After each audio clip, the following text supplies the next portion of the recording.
Olá! Hoje eu gostaria de falar com você sobre as obras textuais do PAS, etapa 3. Essa lista contém vários gêneros: poesias, contos, cartas e outros tipos de texto. Mas nesse momento eu quero conversar com você sobre os contos. Bem, a lista apresenta 4 contos.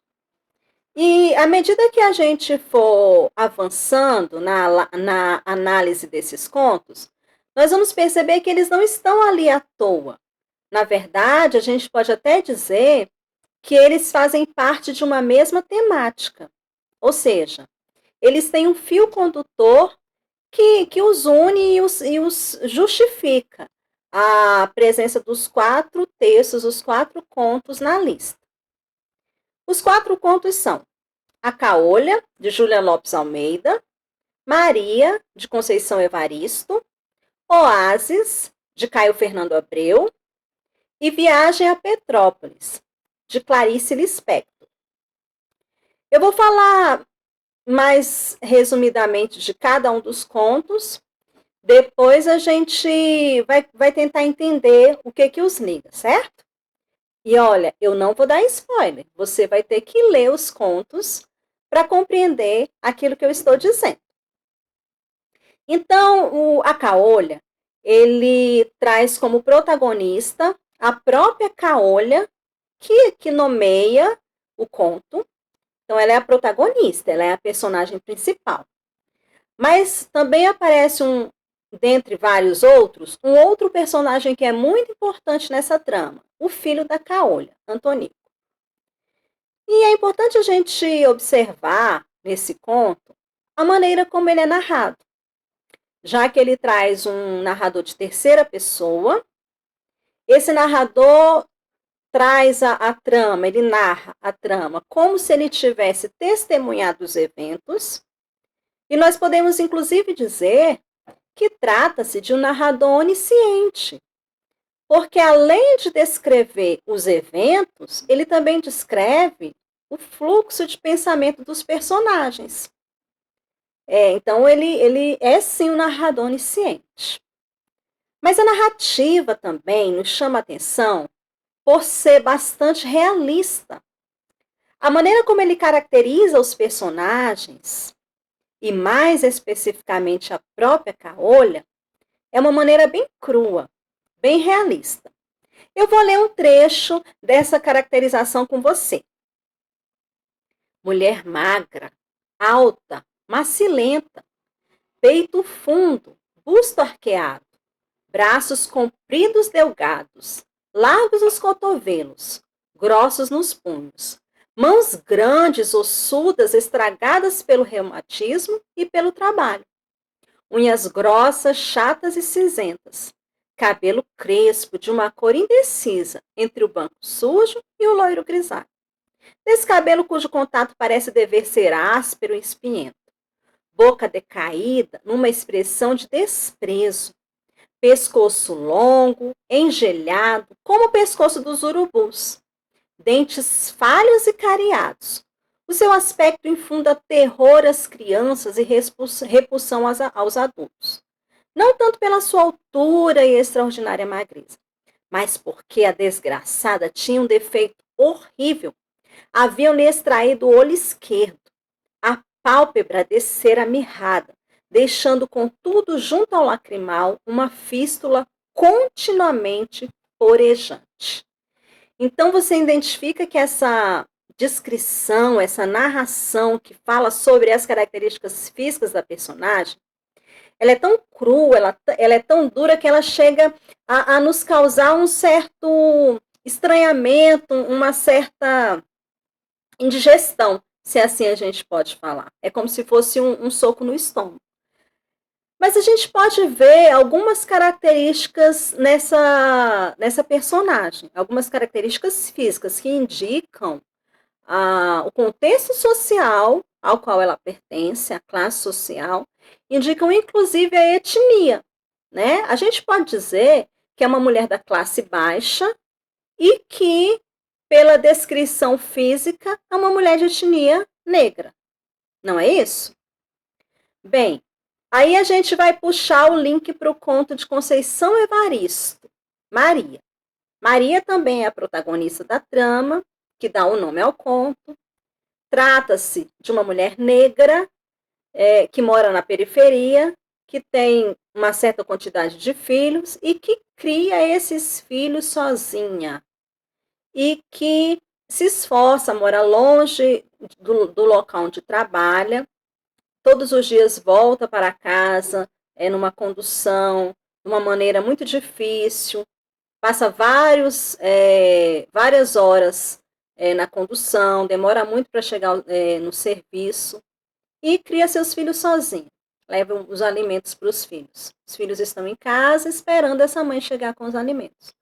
A gente também compreende que ela indica uma classe social e uma etnia.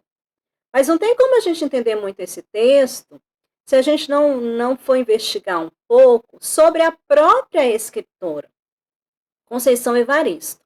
Porque Conceição Evaristo também é uma mulher negra que nasceu e cresceu na periferia, que passou também por vários percalços que a gente conhece, né? E ela traz em sua fala o discurso de que a sua escrita, na verdade, é uma escrevivência. E uma frase bem emblemática de Conceição Evaristo é quando ela diz: olha, eu não escrevo para embalar os sonhos da casa grande. Pelo contrário, eu escrevo para acordá-los dos seus sonhos injustos. Então ela nos revela que ela faz questão que sua escrita traga um desconforto, e a gente sente esse desconforto no conto Maria, você vai perceber quando você lê. Então a gente já vê aí uma ligação entre os dois, a Caolha e Maria. Vamos pular lá para o Viagem a Petrópolis, de Clarice Lispector, porque ela também é uma escritora mulher, ela também traz uma protagonista mulher. A diferença é que essa protagonista a gente consegue identificar a classe social, mas a gente não consegue identificar a etnia. Trata-se de uma mulher idosa, né, e aí traz essa diferença, uma mulher já no final da sua vida, mas o que chama a atenção é a invisibilidade dessa personagem. Por todos os ambientes por onde ela transita durante o conto, ela é um ser totalmente invisível. É como se ela fosse descartável em todas as situações. E no momento quando ela se faz visível ou quando ela aparece como um fardo, como um peso para aquelas pessoas que estão ali ao seu redor. Então, Clarice também traz esse aspecto da velhice, do abandono, da mulher pobre no final da sua vida. Também é um conto bem difícil de ler. Ele também nos causa uma inquietação, um incômodo. Ele também aparece como um soco no estômago. E aí, passando para o conto de Caio Fernando Abreu, Oásis, tem uma diferença. Não se trata mais de uma protagonista mulher, mas é um protagonista que é uma criança. Então, ele traz a visão dessa criança. Conta suas brincadeiras, é como se fosse contando ali um dia na vida dessa criança. O importante nesse conto é a gente perceber o ambiente em que ele se dá, porque há uma descrição extrema desse ambiente. É um ambiente urbano, mas que não se passa ali no privado, se passa na rua. É o lugar da brincadeira, é a rua. Mas eu falei que há um fio condutor que une esses 4 contos. É bem visível a ligação entre os 3 primeiros, mas o que é que esse conto de Caio Fernando Abreu tem a ver com os 3 primeiros? Ora, ele traz o ponto de vista de uma criança que, assim como a mulher negra de classe baixa, idosa, é uma categoria também que a gente diz que não tem tanto direito à fala na nossa sociedade. Então, é como se esses 4 autores, eles dessem fala, eles dessem voz a essas instâncias da sociedade que não têm tanto direito à voz, que não são ouvidas, que não têm a sua maneira de pensar ouvidas, entende? Claro, a gente vê de um lado a questão social, a mulher, negra, pobre, idosa. Mas a criança também, que não, muitas vezes não tem direito à fala, não tem direito a expressar a sua visão de mundo. Então, esse seria o fio condutor entre esses 4 contos. Eu repito que é importante que você leia, e eu espero que eu tenha instigado você a ler esses 4 contos, que são muito bons. Eu espero que eu possa trazer ainda a reflexão de outros gêneros textuais, das obras do Paz, e encontro você em um outro momento. Até logo!